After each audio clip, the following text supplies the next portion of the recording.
Foundations of Amateur Radio. Every community has its own language.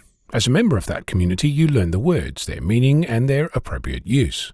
For example, the combination of words single, side, band have a specific meaning inside amateur radio. Outside of radio, those same words are random words with no relationship. Sometimes a term like FM can be heard across many communities with similar understanding, though not identical. It gets tricky when a word is used widely but doesn't have a common understanding at all. A word like software, for example. A question you might hear in amateur radio is, can I buy a software-defined radio or SDR that has digital modes built in? It's a perfectly reasonable question. The radio runs software, the digital modes are software, so the answer is obvious, right? What about, can the 100 or more computers in my car play solitaire? Aside from the perhaps unexpected fact that your car has computers on board, you most likely know the answer to that. No, since the computers are specialized for different tasks. And if you're driving a Tesla right now, yes, you can play solitaire, but I'd recommend that you keep your eyes on the road instead. My point is that not all software is created equal. The software inside an SDR is essentially doing signal processing, often by several components, each running software, transforming an antenna signal into something that can be used somewhere else, likely sound.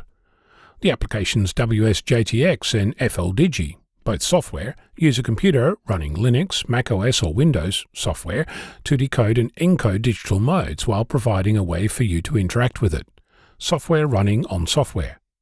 You might well argue that we should be running applications like that directly on our radio. And on the face of it, that sounds perfectly reasonable. Except that to achieve that, you'd also need to build a system to install and update different types of applications. So you could run SSTV, APRS, RTTY, PSK31, FT8, or any of the other hundreds of digital modes, and new ones as they're developed. If you did that, you'd also have to provide a way to manage the operating system, to connect to the internet and provide security. You'd need to develop a user interface, perhaps a keyboard and mouse solution, a screen, etc. Before long, you'll have developed a whole computing infrastructure, much like the one we already have in the form of the computer on your desk or the phone in your pocket. Computers are getting faster and faster every day. This allows for the software on them to become more and more complex. The interdependencies are increasing by the second, but that doesn't mean that specialization isn't useful. A software-defined radio likely has a field programmable gate array, an FPGA, on board that is great at processing data in streams. It too runs software. Your microwave is running software, as is your television, your smartwatch, your battery charger, the gearbox in your car, and your electric toothbrush. Making a distinction between the various types of software is helpful to understand what is possible and what is not. Being a computer nerd, I must point out that I have only barely scratched the surface of software here.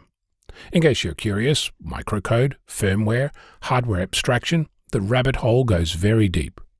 Not all software is created equal, and every now and then it's a good idea to remember that when you talk about a word in one community, it might mean a completely different thing in another, and sometimes the distinction is significant. As for having an SDR that runs Whisper, no. You can transmit from a computer though, but that's a whole other thing. I'm Onno, Victor Kilo 6, Foxtrot Lima, Alpha Bravo.